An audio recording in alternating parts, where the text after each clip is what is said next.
एक दिन मेरी शरीक हयात ने अजीब सा शकवा किया। कहने लगे, आप बड़े सख्त दिल हैं। हमारी शादी को 8-9 साल हो गए, लेकिन आपने कभी मुझे मेके में रात गुजारने की इजाजत नहीं दी।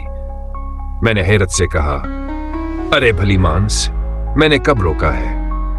आप जब चाहें जा सकती हैं, जितना दिल करे वहां रहें। वो खुश होकर बोले, ठीक है, तो मैं अगले 2 दिन में के रहूंगी, लेकिन नाश्ता, दफ्तर की तैयारी, दोपहर और रात का खाना कौन बनाएगा?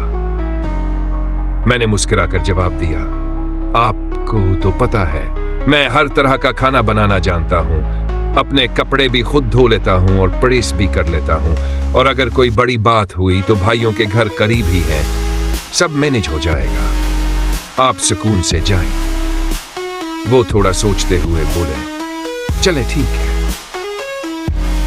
कुछ जरूरी हिदायत देकर वो मेके चली गई। याद रहे, उनके मेके का फासला आधे किलोमीटर से भी कम है। रात गुजर गई। सुबह नमाज पढ़कर मैं वॉक पर निकला और नाश्ता बनाने का सोच ही रहा था कि दरवाजे पर दस्तक हुई।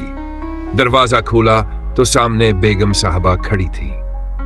हैरत हुई, इतनी सुबह खैरियत? कहने लगे, मुझे तो रात भर नींद नहीं आई। यही फिक्र रही कि आप अकेले घर में कैसे होंगे, नाश्ता कैसे बनाएंगे, दफ्तर की तैयारी।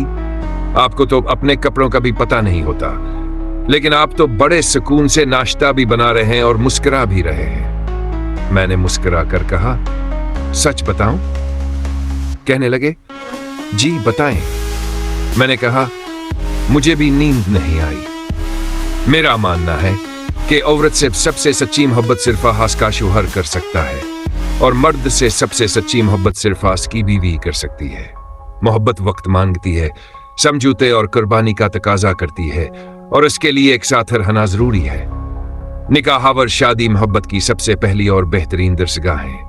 बाकी तमाम रास्ते गुमराही, बेराह रवैया और रसवाई का बायस हैं। अल्लाह हम सबको हलाल रिश्तों में सुकून, मोहब्बत और वफाता फरमाए और हराम से महफूज रखे। आमीन।